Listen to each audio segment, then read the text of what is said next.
অনুচ্ছেদে বলা হয়েছে প্রজাতন্ত্রের সকল ক্ষমতার মালিক জনগণ। কিন্তু পতিত পরাজিত বিতাড়িত ফ্যাসিস্ট চক্র জনগণের কাছ থেকে রাষ্ট্রের মালিকানা কেড়ে নিয়েছিল জনগণের সকল গণতান্ত্রিক রাজনৈতিক অধিকার। অবশেষে দীর্ঘ আন্দোলন সংগ্রামের ধারাবাহিকতায় হাজারো প্রাণের বিনিময়ে জনগণের কাছে রাষ্ট্রের মালিকানা ফিরিয়ে দেওয়ার এক মাহেন্দ্রক্ষণ আমাদের সামনে উপস্থিত। আগামী 12ই ফেব্রুয়ারি অনুষ্ঠিত হতে যাচ্ছে গণতান্ত্রিকামী জনগণের বহুল আকাঙ্ক্ষিত জাতীয় নির্বাচন। প্রিয় দেশবাসী, রাষ্ট্র, রাজনীতি এবং সরকারে জনগণের অধিকার প্রতিষ্ঠার এই শুভ সময় মহান আল্লাহর দরবারে শুকরিয়া আদায় করে আমি আপনাদের সামনে কয়েকটি কথা বলতে চাই।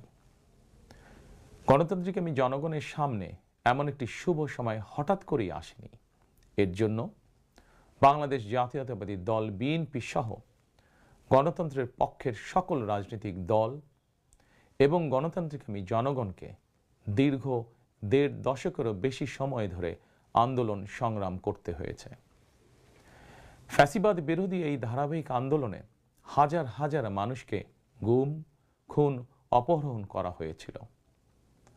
আয়নাঘর নামক এক বর্বর বন্দিখানা যেন হয়ে উঠেছিল জ্যান্ত মানুষের কবরস্থান। শুধুমাত্র 2024 সালে ছাত্র জনতার ঐতিহাসিক গণ অভ্যুত্থানে 14 শতাধিক মানুষকে হত্যা করা হয়েছে। আহত হয়েছেন কমপক্ষে 30,000 মানুষ। বাংলাদেশের জন্মযুদ্ধ থেকে আজ পর্যন্ত দেশে গণতন্ত্র এবং মানুষের অধিকার প্রতিষ্ঠার জন্য বিভিন্ন সময় যারা শহীদ হয়েছেন তাদের মাগফিরাত কামনা করছে। যারা আহত হয়েছেন তাদের প্রতি জানাই গভীর সহানুভূতি এবং সহমর্মিতা। হতাহতদের শোক সন্তপ্ত পরিবারের প্রতি জানাই গভীর সমবেদনা।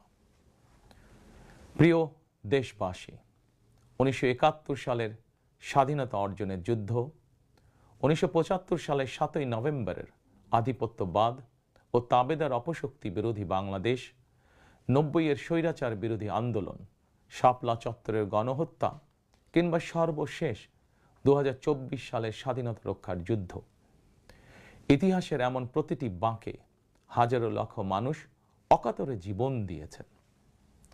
একটি প্রাণের সমাপ্তির মধ্যে দিয়ে একটি পরিবারের স্বপ্ন ও সম্ভাবনা, আশা আকাঙ্ক্ষারও মৃত্যু ঘটে। এই মানুষগুলো কেন এমন অকাতরে জীবন দিয়েছিলেন? কি ছিল তাদের চাওয়া? কোনো কিছু দিয়েই মৃত্যুর প্রতিদান হয় না। তাহলে কি এত প্রাণের বিসর্জন বৃথা হয়ে যাবে? না, অবশ্যই বৃথা যেতে দিতে পারি না। আমরা যারা এখনো আল্লাহর রহমতে বেঁচে আছি, আমাদের উচিত সকল শহীদদের আকাঙ্ক্ষিত বাংলাদেশ প্রতিষ্ঠা করা। একটি ন্যায়ভিত্তিক, মানবিক, নিরাপদ, গণতান্ত্রিক বাংলাদেশ প্রতিষ্ঠার মাধ্যমে আমরা দেশ এবং জনগণের জন্য উৎসর্গকৃত সকল প্রাণের প্রতিদান দেবার চেষ্টা করতে পারি। প্রিয় দেশবাসী, বাংলাদেশ প্রায় 20 কোটি মানুষের জনবহুল দেশ। দেশের মোট জনশক্তির অর্ধেকের বেশি নারী। জনসংখ্যার 4 কোটির বেশি তারুণ্য, 5 কোটির বেশি শিশু, 40 লাখের বেশি প্রতিবন্ধী মানুষ, কোটি কোটি শ্রমিক, কৃষক। এই সকল শ্রেণী পেশার মানুষের আকাঙ্ক্ষা বাস্তবায়ন করতে ব্যর্থ হলে শেষ পর্যন্ত খোদ রাষ্ট্রযন্ত্রই দুর্বল হয়ে পড়বে। নাগরিকদের দুর্বল রেখে রাষ্ট্র কখনোই শক্তিশালী হয়ে উঠতে পারে না। জনগণের রাজনৈতিক এবং অর্থনৈতিক ক্ষমতা নিশ্চিত করা না গেলে দেশে ডেমোক্রেসি, ডেভেলপমেন্ট কিংবা ডিসেন্ট্রালাইজেশন কোনো কিছুরই টেকসই হবে না। আমি মনে করি জনগণের রাজনৈতিক ক্ষমতায়নের পূর্ব শর্ত নাগরিকদের সরাসরি ভোটের অধিকার প্রয়োগের মাধ্যমে স্থানীয় পরিষদের মেম্বার থেকে শুরু করে জাতীয় সংসদ সদস্য পর্যন্ত প্রতিনিধি নির্বাচনের ক্ষমতা অর্জন। প্রতিটি নাগরিকের হারানো রাজনৈতিক ক্ষমতা পুনরুদ্ধারের জন্য আগামী 12ই ফেব্রুয়ারি নির্বাচন একটি বড় সুযোগ। প্রিয় দেশবাসী, এই উপলব্ধি এবং বাস্তবতাকে সামনে রেখে দেশের নাগরিকদের রাজনৈতিক এবং অর্থনৈতিক ক্ষমতা নিশ্চিত করার লক্ষ্যে ইতিমধ্যেই বিএনপির নির্বাচনী ইশতেহার ঘোষণা করা হয়েছে। প্রতিটি সেক্টর এবং প্রতিটি শ্রেণী পেশার মানুষকে লক্ষ্য করে একটি স্বনির্ভর বাংলাদেশ বিনির্মাণের জন্য আমরা আমাদের পরিকল্পনা সাজিয়েছি। বর্তমান প্রজন্মের সামাজিক, অর্থনৈতিক, রাজনৈতিক অধিকার পুনর্বহাল এবং ভবিষ্যৎ প্রজন্মের জন্য একটি নিরাপদ মানবিক বাংলাদেশ প্রতিষ্ঠার লক্ষ্য নিয়েই চূড়ান্ত করা হয়েছে বিএনপির সকল পরিকল্পনা। বিশেষ করে দেশের সকল তরুণ তরুণী, বেকার জনগোষ্ঠী এবং নারীদের জন্য দেশে বিদেশে কর্মসংস্থান এবং কর্ম পরিবেশ নিশ্চিত করাই এবার বিএনপির প্রথম এবং প্রধান অগ্রাধিকার। আমি ইশতেহারে উল্লেখিত কয়েকটি বিষয় খুব সংক্ষিপ্তভাবে আজ আবারও দেশবাসীর সামনে তুলে ধরতে চাই। প্রিয় দেশবাসী, বেকার সমস্যা নিরসনের লক্ষ্যে ব্যাংক, বিমা, পুঁজিবাজার সহ দেশের অর্থনৈতিক খাতের সার্বিক সংস্কার, অঞ্চল ভিত্তিক অর্থনীতিকে চাঙা করা এবং শিল্প ও বাণিজ্যে দেশি বিদেশি বিনিয়োগ বৃদ্ধির মাধ্যমে দেশে বিদেশে 1 কোটি কর্মসংস্থান তৈরির লক্ষ্যমাত্রা নির্ধারণ করা হয়েছে। এভাবে পর্যায়ক্রমিকভাবে 1 কোটি কর্মসংস্থান তৈরির লক্ষ্যমাত্রা অর্জনের জন্য কয়েকটি সেক্টরকে বিশেষভাবে চিহ্নিত করে নতুন কর্মসংস্থান তৈরির উপায় এবং কর্মকৌশল নির্ধারণ করা হয়েছে। এরই অংশ হিসাবে দেশব্যাপী কারিগরি এবং ব্যবহারিক শিক্ষা প্রদানের মাধ্যমে বেকার জনগোষ্ঠীকে দক্ষ জনশক্তিতে রূপান্তরিত করা হবে। কলেজ, মাদ্রাসা, বিশ্ববিদ্যালয় বিনামূল্যে স্কিলস ডেভেলপমেন্ট, ফ্রিল্যান্সিং এবং আউটসোর্সিং প্রশিক্ষণ প্রদান করা হবে, যাতে করে বেকার যুবক কিংবা তরুণ তরুণীরা দেশে বিদেশে উচ্চ বেতনের চাকরির জন্য প্রস্তুত হয়ে সরাসরি কর্মক্ষেত্রে কর্মসংস্থানে যুক্ত হতে পারেন। প্রতিটি অঞ্চল ভিত্তিক স্থানীয়ভাবে বিখ্যাত এবং ঐতিহ্যবাহী পণ্যের উৎপাদন এবং বাজারজাতকরণের জন্য বিশেষ উদ্যোগ নেওয়ার প্রস্তুতি রয়েছে। স্থানীয় কুটির শিল্প ও এসএমই খাত বিকশিত করার জন্য সহজ এবং স্বল্প সুদে ঋণ সুবিধা দেওয়ার পরিকল্পনা আমাদের রয়েছে। বৈশ্বিক ই-কমার্স প্ল্যাটফর্মের পণ্য রফতানির লক্ষ্যে বেসরকারি শিল্প সম্প্রসারণ ও কর্মসংস্থান সৃষ্টির সহায়ক উদ্যোগ নেওয়ার পরিকল্পনা নেওয়া হয়েছে। সাইবার নিরাপত্তা, outsourcing, data processing, artificial intelligence, semiconductor সহ আইটি সেক্টরে নতুন শিল্প গড়ে তোলার পরিকল্পনা নেওয়া হয়েছে। এইসব সেক্টরে প্রতি বছর সরাসরি 2 লক্ষ এবং ফ্রিল্যান্সিং, ক্রিয়েটিভ ইন্ডাস্ট্রি ও কন্টেন্ট ক্রিয়েশনের মাধ্যমে পরোক্ষভাবে আরও 8 লক্ষ কর্মসংস্থান তৈরির লক্ষ্যমাত্রা নির্ধারণ করা হয়েছে। প্রিয় দেশবাসী, বিভিন্ন পরিসংখ্যান অনুযায়ী বর্তমানে দেশে বেকারের সংখ্যা 27 লাখের বেশি। এর মধ্যে প্রায় 9 লক্ষ রয়েছেন স্নাতক ডিগ্রিধারী উচ্চশিক্ষিত বেকার। এদের মধ্যে প্রায় 22% তরুণ তরুণী কোনো প্রকার শিক্ষা, চাকরি ও প্রশিক্ষণে সম্পৃক্ত নয়। এই বিপুল সংখ্যক বেকারের অধিকাংশই 15 থেকে 29 বছর বয়সী। 12 ফেব্রুয়ারি নির্বাচনে জনগণের রায় বিএনপি সরকার গঠন করতে সক্ষম হলে বিএনপি শিক্ষিত তরুণ তরুণীদের জন্য 6 মাস থেকে সর্বোচ্চ 1 বছর কিংবা কর্মসংস্থান না হওয়া পর্যন্ত বিশেষ আর্থিক ভাতা প্রদান করার সিদ্ধান্ত নিয়েছে। আমরা মনে করি এই বেকার ভাতা হয়তো একজন শিক্ষিত বেকারকে সে উদ্যোগে কর্মসংস্থান সৃষ্টির ক্ষেত্রে সক্ষমতা অর্জনেও সহায়ক ভূমিকা রাখবে। প্রিয় দেশবাসী, দেশের অর্ধেক জনশক্তির বেশি নারী শক্তিকে রাষ্ট্র, রাজনীতি, অর্থনীতির মূলধারার বাইরে রেখে দেশের অগ্রগতি সম্ভব নয়। দেশে প্রায় 4 কোটি পরিবার রয়েছে। যদি আপনারা বিএনপিকে রাষ্ট্র পরিচালনার দায়িত্ব দেন, তাহলে আমরা এবার প্রথমবারের মতন দেশে প্রতিটি পরিবারের জন্য ফ্যামিলি কার্ড ইস্যু করার চূড়ান্ত সিদ্ধান্ত নিয়েছি। পরিবারগুলোর নারী প্রধানের নামে ফ্যামিলি কার্ড ইস্যু করা হবে। তবে প্রথম পর্যায়ে অর্থনৈতিকভাবে পিছিয়ে থাকা প্রান্তিক এবং নিম্ন আয়ের পরিবারকে সুরক্ষা দিতে ফ্যামিলি কার্ডে প্রতি মাসে 2,500 টাকা কিংবা সমমূল্যে নিত্য প্রয়োজনীয় খাদ্য সহায়তা দেওয়া হবে। ফ্যামিলি কার্ডের মাধ্যমে আর্থিক সহযোগিতার পরিমাণ, প্রয়োজন এবং বাস্তবতার নিরিখে পর্যায়ক্রমে বাড়ানো হবে। ফ্যামিলি কার্ডটিকে আমরা নারীর অর্থনৈতিক ক্ষমতায়নের প্রতীক হিসাবে মনে করি। প্রিয় ভাই ও বোনেরা, দেশনেত্রী মরহুমা বেগম খালেদা জিয়া নারী শিক্ষার উন্নয়নে দেশে স্নাতকোত্তর পর্যন্ত বিনা বেতনে শিক্ষার সুযোগ চালু করেছিলেন।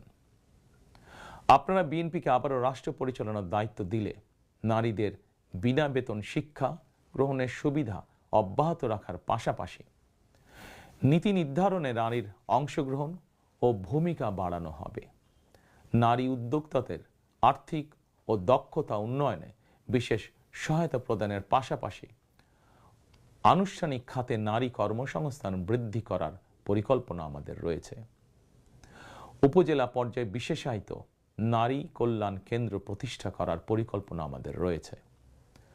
স্বাচ্ছন্দ্যে চলাফেরা নিশ্চিত করতে শুধুমাত্র নারীদের জন্য বিশেষায়িত ইলেকট্রিক পরিবহন চালু করা হবে। কর্মপরিবেশ নিশ্চিত করতে কর্মস্থলে ডে কেয়ার ও ব্রেস্টফিডিং কর্নার স্থাপন করা হবে।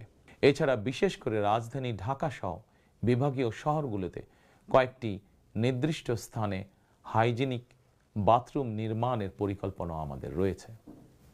আমাদের সমাজের নারীরা নানাভাবে হয়রানি এবং সহিংসতার শিকার হন। বর্তমান সময়ে নারীর প্রতি সাইবার বুলিং উদ্বেগজনক রূপ নিয়েছে। বুলিং সহ নারীর প্রতি যে কোনো ধরনের সহিংসতা বন্ধে কঠোর আইন প্রয়োগের পরিকল্পনা এবং সিদ্ধান্ত আমাদের রয়েছে। নারী নির্যাতন ও ধর্ষণের বিরুদ্ধে দৃষ্টান্তমূলক শাস্তি নিশ্চিত অবশ্যই ইনশাআল্লাহ করা হবে। প্রিয় দেশবাসী, সময়ের সাথে সাথে অর্থনীতির নানা খাত বাড়লেও দেশের অর্থনীতি এখনো মূলত কৃষি নির্ভর। বিএনপি বিশ্বাস করে কৃষকের স্বার্থ রক্ষার অর্থ দেশের স্বার্থ রক্ষা। এজন্যই আমরা বলি, বাঁচলে কৃষক বাঁচবে দেশ। এই উপলব্ধি থেকেই আমরা কৃষকদের স্বার্থ রক্ষার জন্য কৃষকদের জন্য ফার্মার্স কার্ড ইস্যুর উদ্যোগ নিয়েছি। এই কার্ডের মাধ্যমে কৃষক একদিকে কৃষি সংক্রান্ত হালনাগাদ তথ্য পাবেন, অপরদিকে সরকারের কাছ থেকে পাবেন আর্থিক এবং অন্যান্য প্রয়োজনীয় সহযোগিতা। দেশে কোটি কোটি কৃষক শ্রমিক রয়েছেন, অধিকাংশই কর্মক্ষম। কর্মক্ষম কৃষকদের জন্য একদিকে যেরকম কর্মসংস্থান প্রয়োজন, অপরদিকে প্রয়োজন তাদের শ্রমের ন্যায্য মজুরি এবং নিরাপদ কর্মপরিবেশ। আমরা মনে করি কর্মক্ষম এই জনশক্তির শ্রমই হতে পারে বাংলাদেশকে পুনরায় স্বনির্ভর ও সমৃদ্ধ বাংলাদেশে রূপান্তরের চাবিকাঠি। এ কারণেই আমরা বলি, করব কাজ, গড়ব দেশ, সবার আগে বাংলাদেশ। তাই আমরা আমাদের কর্ম পরিকল্পনায় কৃষকদের স্বার্থ রক্ষায় সর্বাধিক গুরুত্ব দিয়েছি।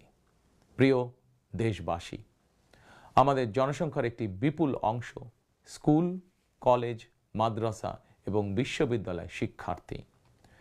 জ্ঞান, বিজ্ঞান আর তথ্য প্রযুক্তির এই বিকাশমান বিশ্বে বাংলাদেশের কোটি কোটি শিক্ষার্থী, এইসব তরুণ তরুণীরাই বদলে দিবে আগামীর বাংলাদেশ।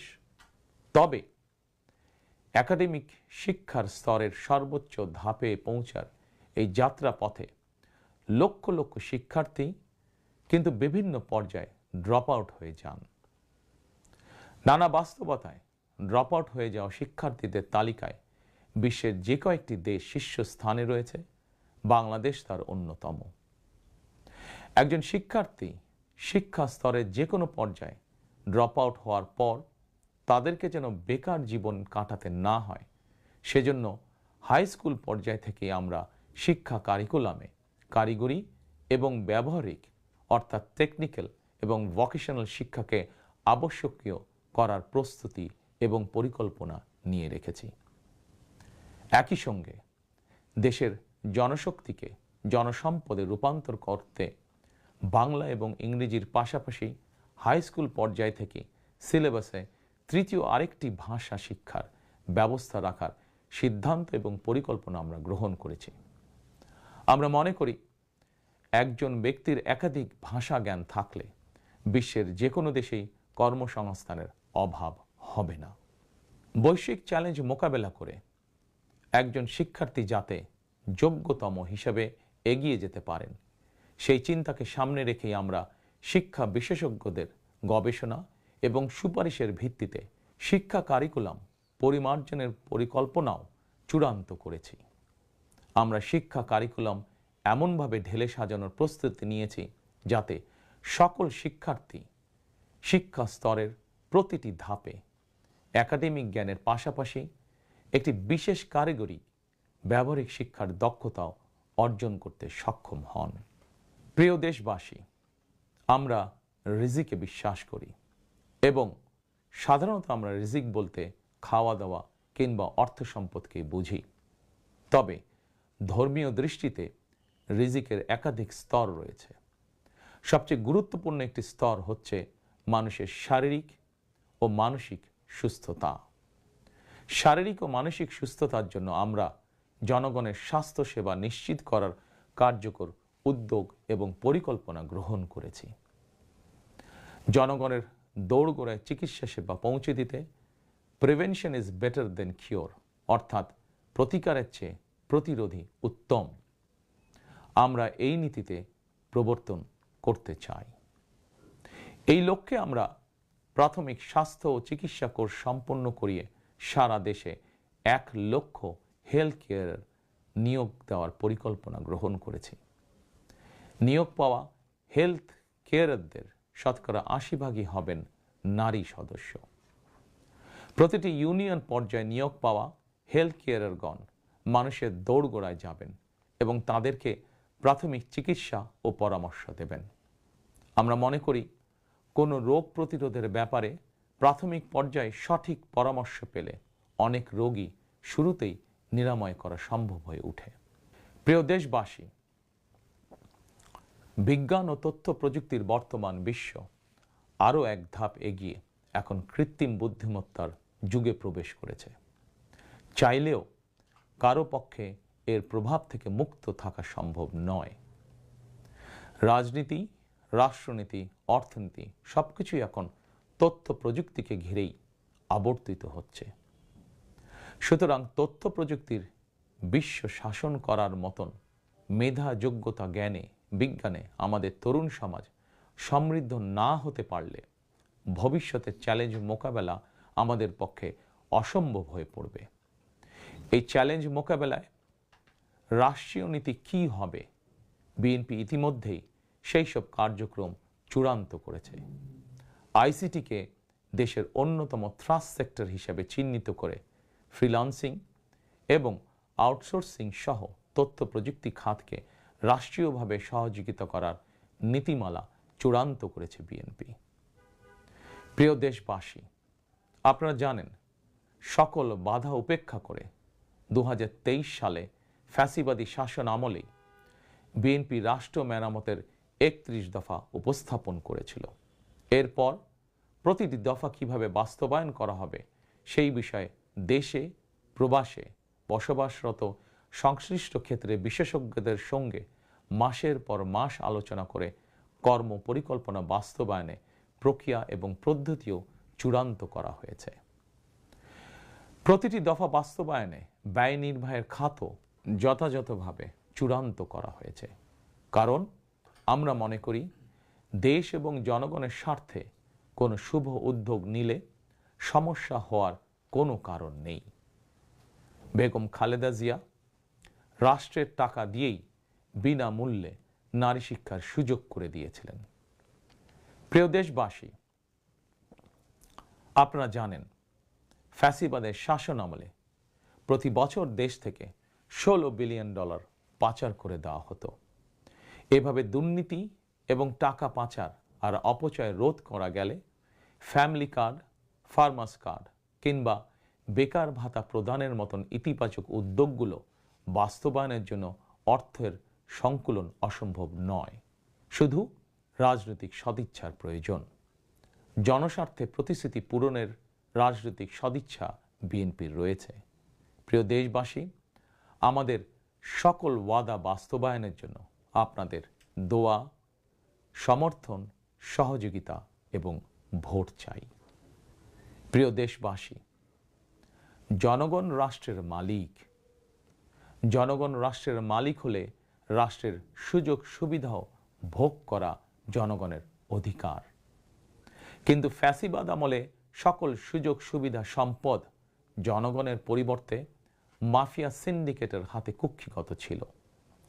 সুতরাং এবারের নির্বাচনের মাধ্যমে বিএনপি শুধু রাষ্ট্রের মালিকানাই নয়, জনগণ যাতে ন্যায্যভাবে রাষ্ট্রীয় সুযোগ ও সুবিধাও ভোগ করতে পারেন, বিএনপি সেটিকেও ইনশাল্লাহ নিশ্চিত করতে চায়। প্রিয় দেশবাসী, সমাজের প্রতিটি শ্রেণী পেশার মানুষের প্রতি লক্ষ্য রেখেই আমরা আমাদের আগামীর বাংলাদেশ গড়ার পরিকল্পনা সাজিয়েছি। আমাদের এই পরিকল্পনা থেকে সমাজের কোনো অংশই বাদ যায়নি। দেশে প্রতিবন্ধী প্রায় 40 লক্ষ মানুষের কল্যাণ নিয়েও আমাদের পরিকল্পনা রয়েছে। আমরা মনে করি প্রতিবন্ধী মানুষদের প্রতি শুধু পরিবার নয়, রাষ্ট্রেরও বিশেষ দায়িত্ব রয়েছে। আমরা সেই দায়িত্ব যথাযথভাবে পালন করতে চাই। বাংলাদেশে প্রায় 2 লক্ষ মসজিদ রয়েছে। এই মসজিদের কয়েক লক্ষ খতিব, ইমাম, মুয়াজ্জিম সাহেব রয়েছেন। জন্ম থেকে মৃত্যু পর্যন্ত এই মানুষগুলোর সঙ্গে আমাদের রয়েছে ধর্মীয়, সামাজিক, আত্মিক এবং আধ্যাত্মিক সম্পর্ক। এদের অনেকেই আর্থিকভাবে পিছিয়ে রয়েছেন। জনগণের রায় বিএনপি রাষ্ট্র পরিচালনার সুযোগ পেলে দেশের ইমাম, খতিব, মুয়াজ্জিম এবং একইভাবে অন্য সকল ধর্মের ধর্মীয় গুরুদের জন্য রাষ্ট্রীয়ভাবে আর্থিক সহযোগিতা ইনশাল্লাহ আমরা নিশ্চিত করতে চাই। প্রিয় দেশবাসী, পতিত, পরাজিত ও বিতাড়িত ফ্যাসিবাদ অপশক্তি দেশের সকল সাংবিধানিক এবং বিধিবদ্ধ প্রতিষ্ঠানগুলোকে অকার্যকর করে দিয়েছিল। প্রশাসনকে চূড়ান্ত রকমের দলীয়করণ করে ফেলেছিল। প্রশাসন পরিচালনায় বিএনপির নীতি হবে প্রতিটি সাংবিধানিক প্রতিষ্ঠান চলবে সাংবিধানিক নিয়মে। শাসন প্রশাসনকে দলীয়করণ নয়। প্রশাসনে নিয়োগ কিংবা পদোন্নতি হবে মেধা এবং যোগ্যতার ভিত্তিতে। জনপ্রশাসন সঠিক ভিত্তির উপর প্রতিষ্ঠিত হতে না পারলে আমাদের কোনো উদ্যোগেরই সুফল মিলবে না। আমরা ইতিমধ্যেই জনগণের সামনে উপস্থাপিত আমাদের দলীয় ইশতেহারে বলেছি, জনগণের রায় বিএনপি রাষ্ট্র পরিচালনার দায়িত্ব পেলে সরকারি কর্মকর্তা এবং কর্মচারীদের জন্য যথাসময়ে জাতীয় পে স্কেল ঘোষণা এবং বাস্তবায়ন করা হবে। প্রিয় দেশবাসী, বিশ্বের বিভিন্ন দেশে প্রায় 1.5 কোটি প্রবাসী বাংলাদেশির বসবাস। প্রবাসীরা অনেকেই বাংলাদেশে তাদের প্রিয় পরিবার পরিজন ছেড়ে বিশ্বের বিভিন্ন দেশে বসবাস করেন। বৈদেশিক আয়ের ক্ষেত্রে বাংলাদেশে গার্মেন্টস সেক্টরের পরই প্রবাসী বাংলাদেশিদের অবদান। কিন্তু দেশে প্রবাসীদের সুযোগ সুবিধা, সম্মান এবং মূল্যায়নের ক্ষেত্রে তাদের অভিযোগ দীর্ঘদিনের। দেশে বিদেশে প্রবাসীদের সম্মান, সুযোগ সুবিধা, সুরক্ষা, অধিকার নিশ্চিত করার লক্ষ্যে এবার আমরা প্রবাসী কার্ড প্রবর্তনের পরিকল্পনা গ্রহণ করেছি। এই কার্ডের মাধ্যমে দেশে প্রবাসীদের অর্থনৈতিক বিনিয়োগ সুরক্ষা এবং বিমানবন্দরে তাদের হয়রানি বন্ধ সহ কয়েকটি সুবিধা বিদ্যমান থাকবে ইনশাআল্লাহ। দক্ষ বাংলাদেশি শ্রমিক বিশ্বের কোনো দেশে কাজের নিশ্চয়তা বা অফার পেলে বিদেশে কর্মস্থলে যোগদানের জন্য তাদেরকে যাতে দেশে তাদের জায়গা জমি বিক্রি করতে না হয়, এজন্য রাষ্ট্রীয়ভাবে তাদেরকে সহজ শর্তে ঋণ সুবিধা দেওয়ার পরিকল্পনা আমাদের রয়েছে। প্রিয় দেশবাসী, বাংলাদেশের 90% বেশি মানুষ মুসলমান। মহান আল্লাহর দরবারে আমাদের সকলের একটাই প্রার্থনা, রব্বানা আতিনা ফিদ দুনিয়া হাসানাতান ওয়া ফিল আখিরাতি হাসানাতান ওয়া কিনা আযাবান নার।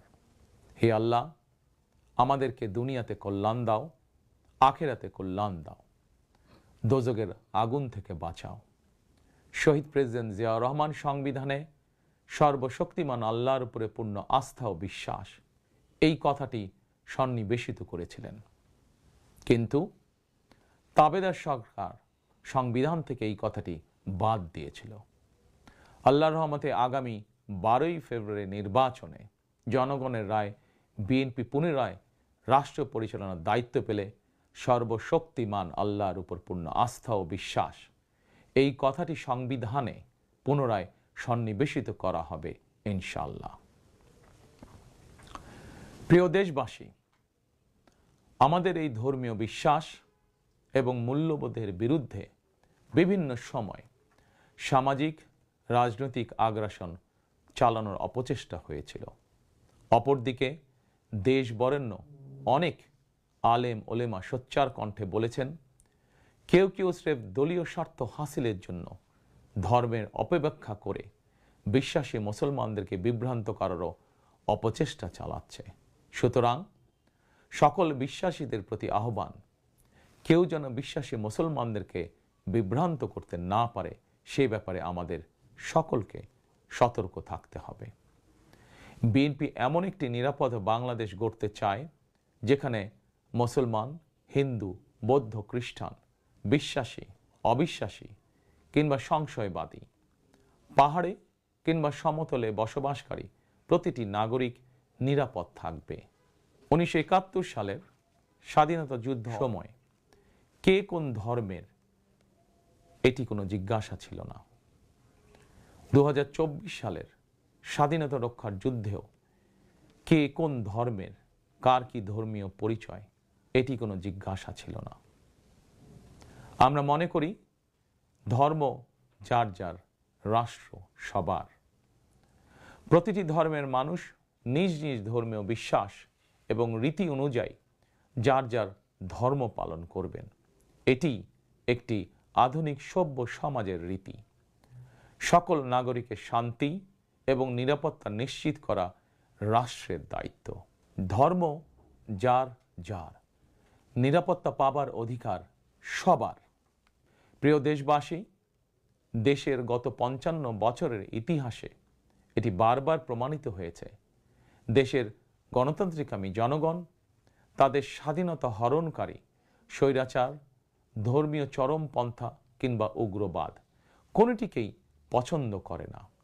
নিজ নিজ ধর্মীয় বিশ্বাস এবং সংস্কৃতি বজায় রেখেই যাতে আমরা সকলে মিলেমিশে একটি নিরাপদ বাংলাদেশ গড়তে পারি, এ লক্ষ্যেই স্বাধীনতার ঘোষকের যুগান্তকারী রাজনৈতিক দর্শন ছিল বাংলাদেশী জাতীয়তাবাদ। দল, মত, ধর্ম, বর্ণ নির্বিশেষে এই বাংলাদেশ আমাদের সবার, আমরা সবাই বাংলাদেশী। প্রিয় দেশবাসী, দেশের জনগণের সমর্থনে বিএনপি অতীতে বহুবার রাষ্ট্র পরিচালনার সুযোগ পেয়েছে। স্বাধীনতার ঘোষক জিয়াউর রহমান রাষ্ট্র পরিচালনার দায়িত্ব পেয়ে দেশকে স্বনির্ভর বাংলাদেশ হিসাবে গড়ে তুলেছিলেন। বাংলাদেশের স্বার্থের পক্ষে থাকার কারণেই তাকে শাহাদাত বরণ করতে হয়েছে। আমার মা মরহুমা বেগম খালেদা জিয়া, যাকে বাংলাদেশের জনগণ অর্থাৎ আপনারাই দেশনেত্রী উপাধি দিয়েছিলেন, তিনি কখনোই আপনাদের সম্মানের অমর্যাদা করেননি। জীবনের শেষ বয়সে এসেও তিনি জেল জুলুম বরণ করেছেন, কিন্তু বাংলাদেশের স্বার্থের সঙ্গে আপোষ করেননি। সন্তান হিসাবে আমি জানি তার কাছে অনেক প্রস্তাব এসেছিল। তিনি চাইলেই সেই প্রস্তাব গ্রহণ করে জেল জুলুম এড়িয়ে বিদেশে চলে যেতে পারতেন, কিন্তু তার হৃদয় জুড়ে ছিল বাংলাদেশ। দেশের স্বাধীনতাপ্রিয় গণতন্ত্রকামী জনগণের বিশ্বাস ছিল খালেদা জিয়া জালিমের কারাগারে থাকলেও তিনি তাবেদার অপশক্তির ভয়ের কারণ। খালেদা জিয়াও জনগণের বিশ্বাস এবং ভালোবাসার মর্যাদা দিয়েছিলেন। তিনি দেশেই থেকেছিলেন শেষ দিন পর্যন্ত। প্রিয় দেশবাসী, ফ্যাসিবাদ মুক্ত বাংলাদেশে আপসীন নেত্রী বেগম খালেদা জিয়া দেশে পুনরায় গণতন্ত্রকে প্রাতিষ্ঠানিক রূপ দিতে চেয়েছিলেন, জনগণের অধিকার প্রতিষ্ঠা করতে চেয়েছিলেন। দেশের স্বাধীনতা প্রিয় গণতন্ত্রকামী জনগণের সামনে খালেদা জিয়ার আকাঙ্ক্ষা পূরণের সেই সময় উপস্থিত। আগামী 12ই ফেব্রুয়ারি রাষ্ট্র ও সরকারের জনগণের অধিকার প্রতিষ্ঠার দিন। দেশনেত্রী খালেদা জিয়া জনগণের চূড়ান্ত বিজয় দেখে যেতে পারেননি। প্রিয় দেশবাসী, সারা দেশের সকল ছাত্র জনতা, কৃষক, শ্রমিক, রিক্সা চালক, গার্মেন্টস কর্মী, ফুটপাতের হকার থেকে শুরু করে শিক্ষক, সাংবাদিক, শিল্পী, বুদ্ধিজীবী, পেশাজীবী, শ্রমজীবী, সরকারি বেসরকারি চাকরিজীবী, ব্যবসায়ী কিংবা শিল্প উদ্যোক্তা এবং দেশের সকল মায়েরা, বোনেরা, সবার কাছে আমার বিনীত আবেদন, আপনারা যারা শহীদ জিয়াকে ভালোবাসেন, দেশনেত্রী বেগম খালেদা জিয়াকে ভালোবাসেন, স্বাধীনতা ও গণতন্ত্রকে ভালোবাসেন, আগামী 12ই ফেব্রুয়ারি জাতীয় নির্বাচনে আপনারা ধানের শীষকে বিজয় করুন। ধানের শীষের বিজয়ের অর্থ বাংলাদেশের বিজয়। ধানের শীষের বিজয়ের অর্থ স্বাধীন, সার্বভৌম, তাবেদার মুক্ত বাংলাদেশ। প্রিয় দেশবাসী, শহীদ জিয়া আর দেশনেত্রী বেগম খালেদা জিয়ার সাফল্য যাত্রা অব্যাহত রাখতে আমি আমার দলের নেতাকর্মীদেরকে সঙ্গে নিয়ে বিএনপির রাজনৈতিক, সামাজিক, অর্থনৈতিক কর্মসূচিগুলো বাস্তবায়নের জন্য দীর্ঘদিন থেকে হাতে কলমে প্রস্তুতি নিয়েছি। 2001 সালে যখন আপনাদের সমর্থনে বিএনপি রাষ্ট্র পরিচালনার দায়িত্ব পালন করেছিল, আমি তখন সরকারের অংশ হইনি। তবে বিএনপির একজন কর্মী হিসাবে সারা দেশে প্রতিটি জেলা, উপজেলা, গ্রাম, নগর, বন্দরে ঘুরেছি। আপনাদের স্থানীয় সমস্যাগুলো, সম্ভাবনাগুলো জানার, বোঝার চেষ্টা করেছি। পরিস্থিতির কারণে বিদেশে থাকতে বাধ্য হলেও হৃদয়, মন, সত্তা জুড়ে ছিল বাংলাদেশ, বাংলাদেশের জনগণ। আমি তাই বিদেশে অবস্থানকালীন সময়েও দেশের প্রতিটি এলাকায় আপনাদের সঙ্গে যোগাযোগ রাখার চেষ্টা করেছি। বিদেশ থেকে দেশে ফিরেও আমি আবারও এই স্বল্প সময় যতটুকু সম্ভব আপনাদের কাছে ছুটে গিয়েছি। আমি আপনাদের ভালোবাসা পেয়েছি, বিএনপির প্রতি আপনাদের আবেগ এবং ভালোবাসা উপলব্ধি করেছি। প্রিয় দেশবাসী, 12ই ফেব্রুয়ারি বিএনপির প্রতি আবারও আপনাদের ভালোবাসা প্রকাশের দিন। অতীতে আপনাদের সমর্থনে বিএনপি একাধিকবার রাষ্ট্র পরিচালনার দায়িত্ব পালন করেছে। দেশ পরিচালনা করতে গিয়ে সেই সময় কোনো কোনো ক্ষেত্রে হয়তো আমাদের অনিচ্ছাকৃত কিছু ভুল ত্রুটি হয়েছে। সেজন্য আমি দেশবাসীর কাছে আন্তরিকভাবে দুঃখ প্রকাশ করছি। অতীতের ভুল থেকে শিক্ষা নিয়ে অর্জনগুলোকে অবলম্বন করে বর্তমান এবং ভবিষ্যৎ প্রজন্মের জন্য একটি নিরাপদ বাংলাদেশ গঠনের জন্য আগামী 12ই ফেব্রুয়ারি জাতীয় নির্বাচনে আবারও আমি আপনাদের সমর্থন চাই। আমি দেশ এবং জনগণের জন্য, আপনার এবং আপনার পরিবারের সদস্যদের জন্য যেসব পরিকল্পনা গ্রহণ করেছি, প্রতিটি পরিকল্পনা বাস্তবায়নের জন্য ধানের শীষে আপনাদের সমর্থন এবং আপনাদের ভোট চাই। প্রিয় দেশবাসী, প্রতিটি পরিকল্পনা বাস্তবায়নের জন্য কঠোরভাবে দুর্নীতি নিয়ন্ত্রণ, আইনের শাসন প্রতিষ্ঠা এবং জনগণের কাছে রাষ্ট্র এবং সরকারকে দায়বদ্ধ রাখার কোনোই বিকল্প নেই। রাষ্ট্র পরিচালনায় আপনাদের সমর্থন পেলে দেশের আগামী দিনের সরকার হবে জনগণের কাছে দায়বদ্ধ। দেশে দুর্নীতি নিয়ন্ত্রণে যতটা কঠোর হওয়া যায় বিএনপি সরকার ইনশাল্লাহ ততটাই কঠোর হবে। দেশে পুনরায় আইনের শাসন প্রতিষ্ঠিত হবে ইনশাল্লাহ। দেশবাসীর কাছে এটি আমার অঙ্গীকার, বিএনপির অঙ্গীকার। আপনাদের কাছে আমার অঙ্গীকারের কারণ আপনারাই বিএনপির সকল রাজনৈতিক ক্ষমতার উৎস। প্রিয় দেশবাসী, ফ্যাসিবাদ আমলে 2024 সালের 7ই জানুয়ারি তথাকথিত দামি নির্বাচনে আমি আপনাদের প্রতি আহ্বান জানিয়ে বলেছিলাম 7ই জানুয়ারি সারাদিন পরিবারকে সময় দিন। বর্তমানে ফ্যাসিবাদ মুক্ত বাংলাদেশে অনুষ্ঠিত জাতীয় নির্বাচনে এবার দেশবাসীর প্রতি আমার আহ্বান, আপনাদের প্রতি আমার বিনীত আবেদন, 12ই ফেব্রুয়ারি সারাদিন ধানের শীষে ভোট দিন। তারুণ্যের প্রথম ভোট ধানের শীষের জন্য হোক। প্রিয় দেশবাসী, গণতন্ত্রকামী প্রিয় ভাই ও বোনেরা, 12ই ফেব্রুয়ারি আপনারা ধানের শীষের প্রার্থীদের দায়িত্ব নিন। 13 তারিখ থেকে আপনাদের নির্বাচিত এমপিরা আপনাদের দায়িত্ব নেবে। নির্বাচিত প্রতিনিধিরা আপনাদের দায়িত্ব ঠিক মতন পালন করছে কিনা সেটি নিশ্চিত করার দায়িত্ব আমি নেব ইনশাল্লাহ।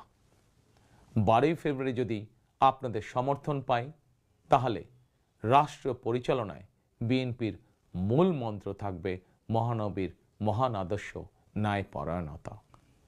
12ই ফেব্রুয়ারি জনগণের বাংলাদেশে জনগণের অধিকার প্রতিষ্ঠার এই দিনে আমি আল্লাহর দরবারে ধানের শীষের বিজয় কামনা করে আমার বক্তব্য শেষ করছি। 12ই ফেব্রুয়ারি সারাদিন ধানের শীষে ভোট দিন।